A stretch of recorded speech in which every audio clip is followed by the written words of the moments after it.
What's up guys, it's Tuesday, day 8 of Vlogmas, and if you watched my video yesterday, you will know that I am having some kind of like choice making that I need to do with my flight out of here next week. And I will link the video below, but basically it boils down to I have a stopover flight that goes to New York, and I don't want to go to New York because I'm not moving back to New York quite yet. I want to go to the place that I'm stopping over. But because this flight was originally meant for March and I couldn't go back to New York because it was like literally when New York was locking down because of the pandemic, I postponed this flight to December, and now the airline says that if I want to break the flight into 2 legs or cancel the second leg of the flight, I will have to pay them $8,000 US, which is wildly unreasonable. Because I don't want to pay $8,000 to fly half of a flight that I already have a ticket for. Does that make sense? So I thought about it a lot. I was like really stressed about it after I talked to them yesterday. I now had to call them twice. And I slept on it and I thought about it, and I think I'm actually going to try to do the thing where I ship all of my luggage ahead of time and just get on the plane with just carry-on, and that way I can just leave the itinerary halfway through. They sort of left me with no choice, right? Like I'm like, here, you can just have the second half of the flight back. I don't need anything for it. I don't need like reimbursement at this point. Just you can have it back, and then you can resell that leg of the flight, and I will just take the first half of the flight. And they're like, no, if you do that through official channels, we will charge you for rerouting yourself, even though you're not being rerouted. You're just giving us back the second half of the flight. We will charge you $8,000 US. It's really, really annoying. And like, I understand that it's like, it fits into the framework of like rules, but this particular case, it doesn't make sense. Anyway, so the only choice I have is to leave the flight. Like, if the only choice I have is to leave the itinerary halfway through the itinerary at the stopover airport, well, that's gonna have to do that. Like, apparently it's like not really allowed, or in certain countries it's a violation of terms and conditions. But I talked to my travel editor friend, and he says that in the country I'm doing it, it is not a violation of terms and conditions. It's just frowned upon. But frowned upon versus paying a penalty of $8,000 US for just getting half of what I already have, it's literally no choice. So what I'm gonna try to do this afternoon, this entire morning I just have like a million conference calls. So I'm in the middle of like a few right now. So I'm like in the interstitial right now. But this afternoon, I think I'm gonna have to really like go through my luggage and just, I wanted to like bring everything I have with me just because I'm setting up a new home and I'm gonna need a bunch of this stuff. But because of the situation, I just don't want to end up shipping 10 suitcases, because I would have to like buy 2 more suitcases. It's gonna be a whole thing. So I'm gonna go through everything and just like be really, really ruthless and just pull things out of my luggage. If I'm like, I can just buy this again, or I don't really need this. It's so like, I don't like having to do this, especially because I have to do this because I can't check any luggage on the very expensive flight that I've paid for, and it's just so frustrating and so annoying. But that is the position I find myself in. So that is today. I'm gonna be resorting through the 6 cases I've already packed and making a very clear plan for shipping and making sure my carry-on has enough stuff to like get me through a couple of days. Yeah. Okay, so that's the plan. Okay, I just got off my first conference call of the day, but right before that, I really started to like unravel my luggage situation, and I'm trying to be ruthless and like not take stuff that I was originally gonna take. So this is the current status. I've put a bunch of stuff out on my bed. So that pile over there is like, I would like to take it, but probably won't be able to fit it. That I'm repacking that suitcase.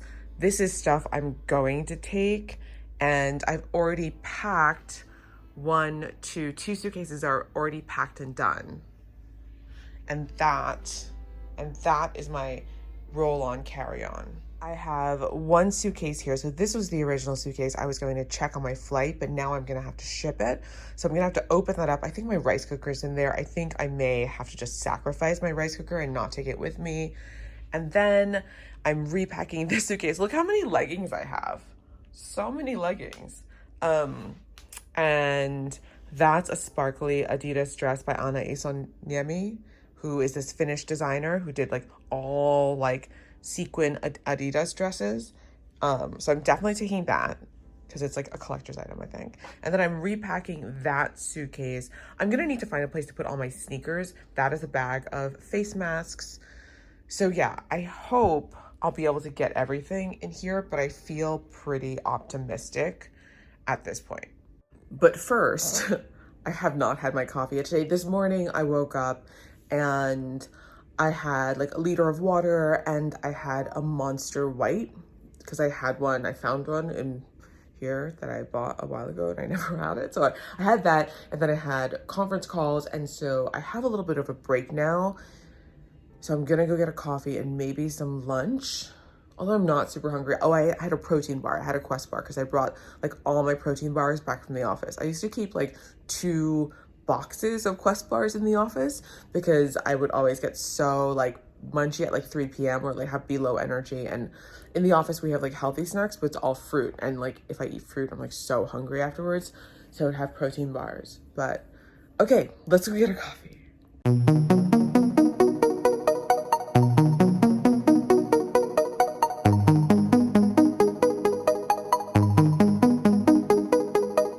Okay, so I had a coffee, which was great, and I went out right at lunchtime, so I was kind of busy outside. I didn't know what to eat for lunch, so I went to Pret. I literally, like second to second, I forget that Pret exists, and then when I see it, I'm like, oh, I like Pret. So I got the thing I like, which is the meatball wrap, and I got a tomato, it's like a tomato beef rice soup, I think.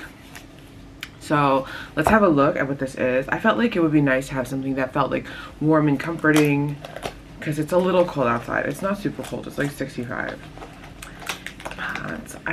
Oh, this is what it is. Beef and tomato rice pot. They have really interesting things here at the Pret. Okay, this is kind of nice. It smells like distinctly Chinese, but it looks like this. It looks like a bolognese.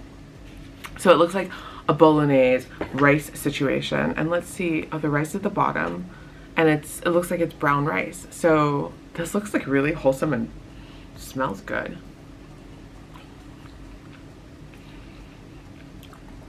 That's actually really good. It's a little sweet for my taste, but I still like it.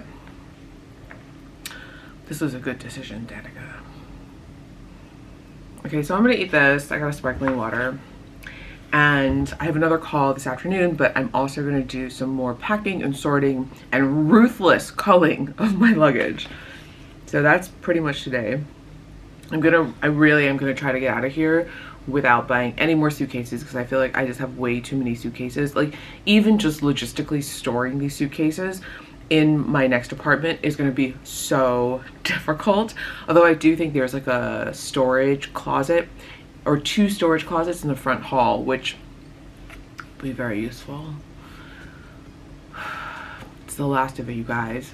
Like this morning I had my like last executive meeting. So we have like a managerial meeting every week, and I had my last one this morning, and it's been nice because I've been slowly transitioning my duties to new people and, you know, senior team members. So it felt good. I feel like confident that everything's gonna be okay. I'm always, you know, like you're always worried a little bit for your team and people that you've hired in situations like this. You want to make sure they're okay because it's not about me. Like it's like me transitioning to a new role. There's something that feels to me like a little bit selfish about it, and I was like a bit nervous about it because you get to a certain point in your career when you become a manager where the decisions you make have to be about the team and the business, and it becomes less about your personal gratification. Like when you're a writer, when you're starting out like that, like those are like the best days. Like when you're starting out and you are still like idealistic and usually young in your 20s, and you still want to write things for the sake of writing things, or have this like idealistic idea of what writing and writing for the internet, or like writing prose or writing nonfiction or writing even fiction, and like, you know, being a journalist, like what that means. And it's so hard to hang on to that idealism as you get older, especially as you ascend through like hierarchy ranks within corporate organizations, because a lot of your decisions and a lot of your duties and a lot of your job expectations end up being much more tied to the business, to just, you know, general managerial duties and group dynamics in general. So it becomes very much not about you and your personal work the further you advance in your career. There are some people who are brilliant writers who have managed to really do well as writers. I am not a brilliant writer. I am an okay writer. When I was in college, actually, my writing seminar in my freshman year, I got a really bad grade. And the professor, in my assessment at the end of the year, he wrote that I should not major in anything that required writing, and that I should never try, like I should, like, that he was basically like, don't major in English, don't major in creative writing, don't major in writing at all. He told me that I was like, in my assessment, he said that I was a very, very bad writer. And that's always sort of stuck with me, and I don't know. So it never occurred to me to be a writer or an editor professionally. And so I guess when life like sort of pushes you in a direction, despite what you think at, you know, at that age, I didn't know anything about myself, like between the ages of like 18 and like 26, really. I don't think I had a crystal clear moment of what I felt like I needed to be doing until I was probably in my like mid 20s. It was that through a lot of process of elimination that I finally realized that, wait a second, like I can write. Like I'm not the bad writer that my freshman writing seminar professor said that I was. It was just not the class for me. I think it was like a spy literature class. And I was a little bit out of my depth. I had like tested out of freshman English and directly into a writing seminar. But the reason I tested out is because I am very, very good at standardized tests. And that's just a whole different part of your brain than actual writing. So I think I tested out accidentally, and I tried to actually take the freshman writing seminar, but they wouldn't let me because it was full. I tried to take the freshman writing and not go right into the writing seminar, because I knew that I didn't feel prepared for the writing seminar, and they wouldn't let me because it was full, so or whatever. I don't remember the reason. This was a long time ago. So yeah. It's funny how things that teachers, professors, and adults, when you are young, the stuff they say to you, it sticks with you like forever. And I don't know where that professor is now. I don't even remember his name. I obviously never took another class with him again. I never took another class in the English department again because of him. And it's kind of funny where like life has led me now. I've like built an entire career on writing and editing, and working in publications and working in media. And sometimes I think it's wild that for a long time, like less now because I do a lot of managing now, but for a long time, my entire job was waking up in the morning and like dumping the contents of my brain onto the internet. And then people would read that and like take it seriously. And like when I started working in digital, seeing the sheer scale of number of people who were reading things I had written during the day, that was amazing. It didn't feel like an ego thing. It just felt like, it's still very abstract to me. But, and now I think, I'm just like talking, but like now I think a lot about the concept of content creators, because you hear that phrase all the time, especially on YouTube and on social media. But the truth is that content creation and content creators who are creating content at scale has been around for decades and decades. And it just became much more available to readers and consumers of content once digital content first platforms became readily available. And once people started having 4G and like LTE and like handhelds. I think the invention of the iPhone changed everything about content consumption on the audience side, and that just creates a demand for more and more. So it's actually been going on for a long time. Back in the day, we felt like, I mean, I started working in content creation at a daily newspaper in the early 2000s, and at that time, working at a daily newspaper felt like rapid fire content creation, because it was that or monthly magazines or weekly magazines. And the pace of that felt so intense. But now looking back, I sort of wonder, I'm like, why did I feel so busy all the time? We're just filling a newspaper a day. And now, like, the sheer volume of content that people put out there on a daily basis is mind-blowing. Anyway, I'm gonna eat my bolognese rice. It's like, I think there's ketchup in it, that's why it sort of tastes like Asian rice stew, because a lot of like tomato things have ketchup in it here, before it gets cold. And then I will catch up with you guys this afternoon while I'm packing and after my conference call.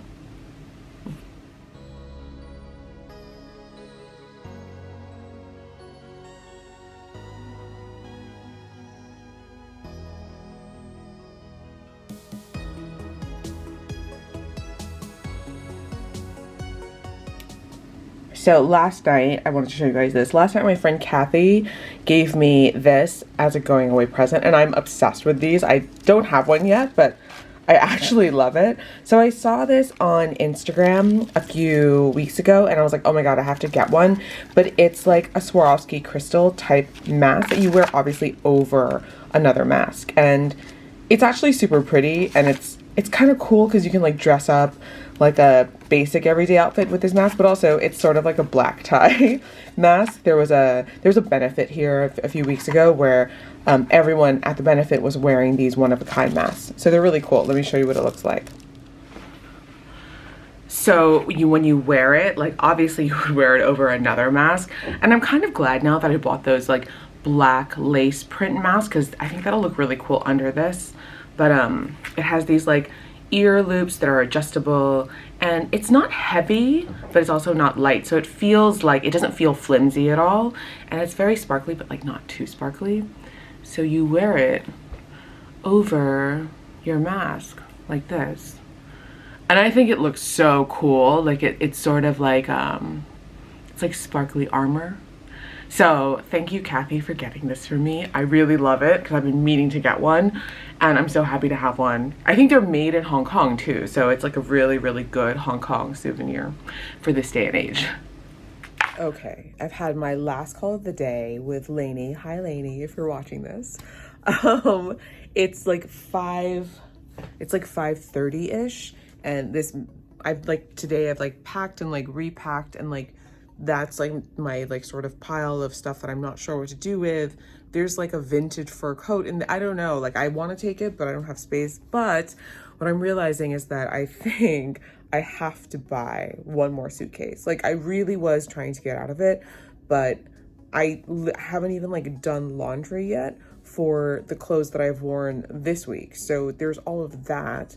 And then, I used to be able to travel carry-on only, but look, like this is like my away rolling suitcase, and it's already full. And I guess it's because it's winter. I also looked up the weather today, and it's like 75 degrees here in Hong Kong. And I forgot that it's just, I know it's always just like nice weather here. It's a little bit humid. It can get like a little chilly, but it goes down to like what, 58. So it doesn't ever actually get like really, really cold here. And then I looked at the weather in my destination, but then also like in New York, and I forgot that it's just like freezing there, like literally freezing. So I don't have a winter coat here in Hong Kong because I don't need a winter coat here. I have some puffy things like vests and whatever, but nothing serious. All of my winter coats are in my apartment in New York that I'm not going to be able to go to for like a few months. So I don't know what to do about that. I might just have to wear, I don't even have like a wool sweater here. So I might have to buy a wool sweater at some point. Where do you buy a wool sweater in Hong Kong?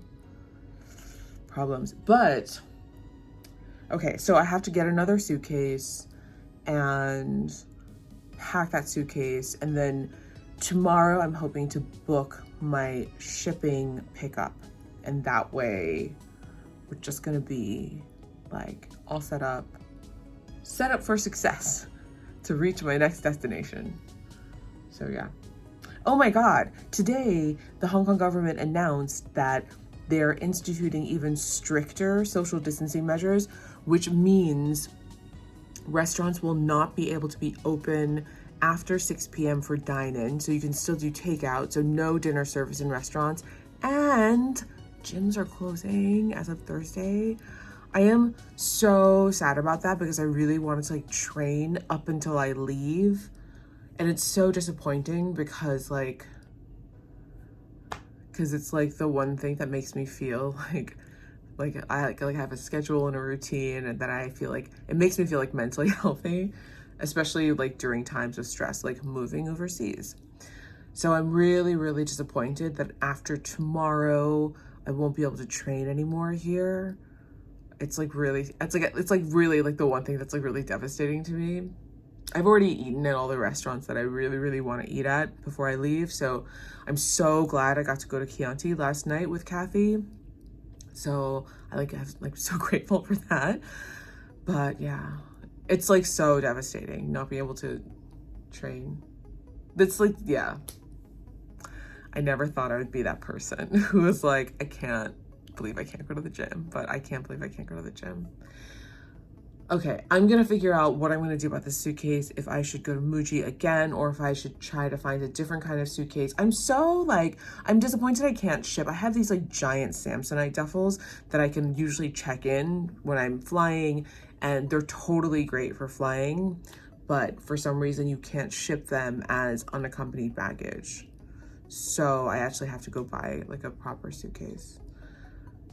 This is becoming like a very expensive move. It's buying a suitcase. I don't know. Okay, I'm gonna figure it out.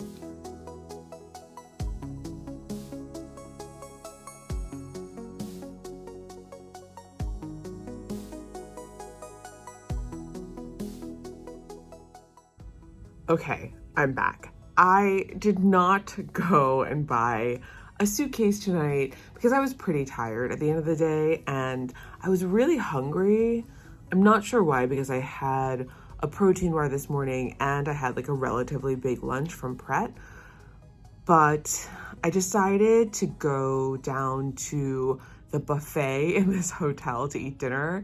Now, the buffet here is not like a lot of buffets that I like grew up going to, or like I've been to in America. Like there's hardly any fried food. It's actually one of the reasons I wanted to like live in this hotel after my lease was up and before I was leaving Hong Kong.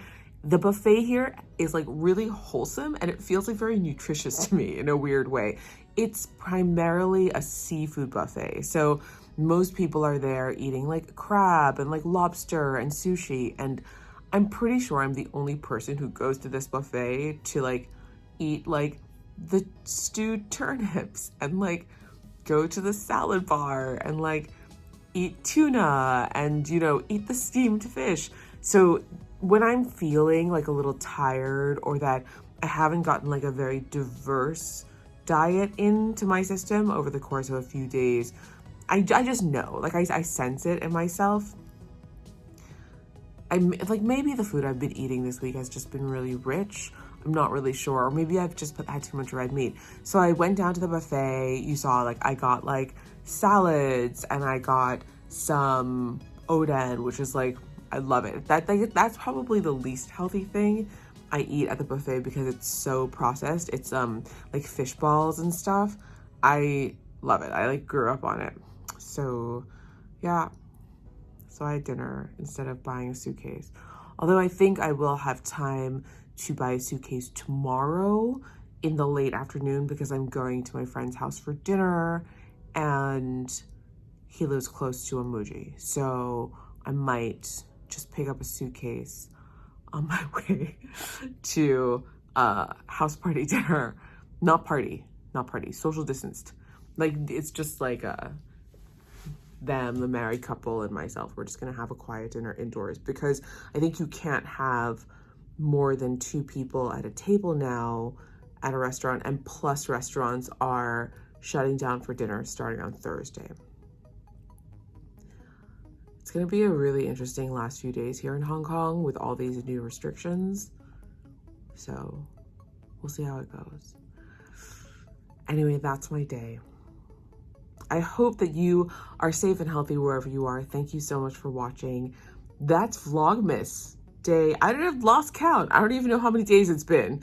But this is, I've done consecutive Vlogmases. I'm very proud of myself. And we're going to keep on chugging along till the end of the month. So I will see you tomorrow. Bye.